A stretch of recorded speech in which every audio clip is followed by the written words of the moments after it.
Assalamualaikum warahmatullahi wabarakatuh. Alhamdulillahirabbil alamin wa binasta'in ala umuri dunya waddin.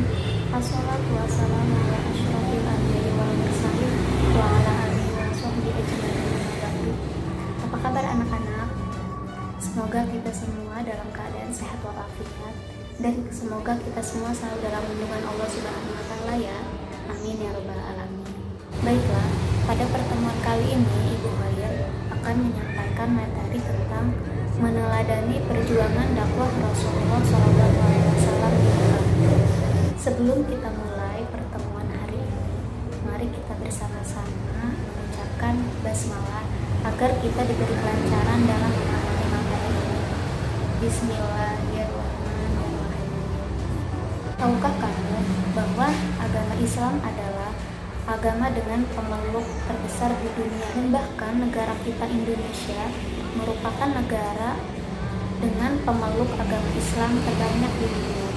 Semua itu tidak luput dari perjuangan dakwah Nabi Muhammad SAW dalam menyebarkan agama Islam. Tentu pada awal kemunculannya, Islam benar-benar agama yang ditentang dan merupakan agama yang asing. Nah, mengapa hal itu bisa terjadi? Apa saja substansi dakwah Nabi Muhammad dan bagaimana strategi dakwah yang dilakukan Rasulullah, dan mengapa pula kita perlu mempelajari materi tentang meneladani perjuangan dakwah Rasulullah SAW di Mekah. Semua itu akan kita bahas pada pertemuan kali ini. Selamat menyaksikan. Ruang lingkup materi. Kondisi masyarakat Mekah sebelum kenabian. Substansi dakwah Rasulullah SAW di Mekah. Strategi dakwah Rasulullah SAW di Mekah. Reaksi kafir Quraisy terhadap dakwah. Penyebab keberhasilan dakwah Nabi. Menerapkan perilaku mulia.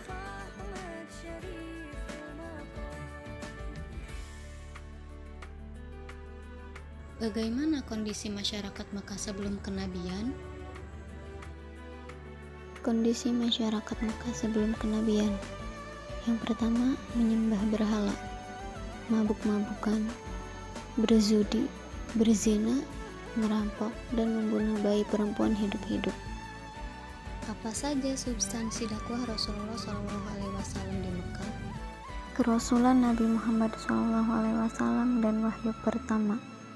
Menurut beberapa riwayat yang sahih, Nabi Muhammad SAW diangkat menjadi Rasul pada tanggal 17 Ramadan saat usianya 40 tahun. Wahyu pertama yang diturunkan kepada Nabi Muhammad yaitu Quran Surah Al-Alaq ayat 1-5.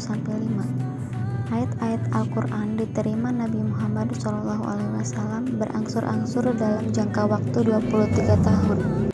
Ajaran-ajaran pokok Rasulullah SAW di Mekah. Yang pertama, akidah. Ajaran keimanan ini merupakan ajaran utama yang diembankan kepada Rasulullah SAW yang bersumber kepada wahyu-wahyu ilahi. Yang kedua, akhlak mulia. Nabi Muhammad SAW tampil sebagai teladan yang ideal, bahkan sejak sebelum menjadi nabi. Bagaimana strategi dakwah Rasulullah SAW di Mekah? Pertama, dakwah secara rahasia atau diam-diam. Nabi Muhammad SAW melakukan dakwah secara diam-diam selama 3 tahun. Beliau memfokuskan dakwah kepada keluarga dan para sahabatnya seperti Siti Khadijah, Ali bin Abi Thalib, Zaid bin Haritsah, Abu Bakar As-Siddiq, dan lain sebagainya.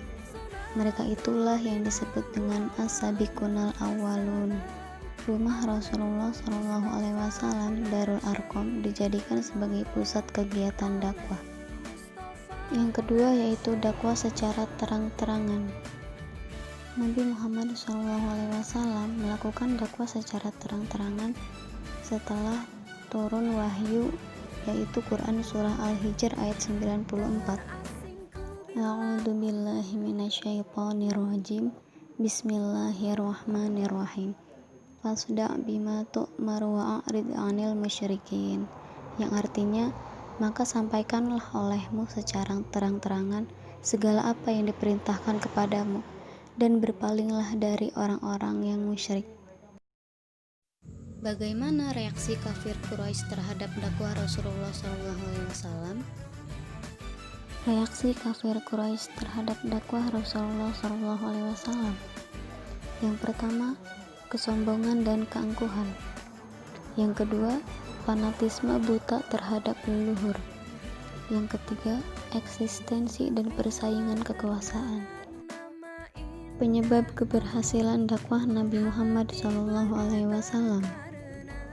Yang pertama, karena beliau berakhlak mulia. Yang kedua, beliau memiliki analisa sosial yang cerdas. Yang ketiga, memiliki niat yang kuat. Yang keempat, penuh kasih sayang. Yang kelima, menyampaikan kebenaran. Dan yang keenam, menggunakan strategi yang tepat. Perilaku yang dapat diteladani dari perjuangan dakwah Rasulullah SAW di Mekah yaitu memiliki sikap tangguh, seperti menggunakan waktu untuk belajar dengan sungguh-sungguh agar mendapatkan prestasi yang tinggi. Yang kedua, secara terus-menerus mencoba sesuatu yang belum dapat dikerjakan sampai ditemukan solusi untuk mengatasinya. Menjalankan segala perintah agama dan menjauhi larangannya dengan penuh keikhlasan. Memiliki jiwa berkorban, seperti menyisihkan waktu sebaik mungkin untuk kegiatan yang bermanfaat. Kedua, mendahulukan kepentingan bersama di atas kepentingan pribadi. Menyisihkan sebagian harta untuk membantu orang lain yang membutuhkan. Itu saja materi yang bisa Ibu sampaikan.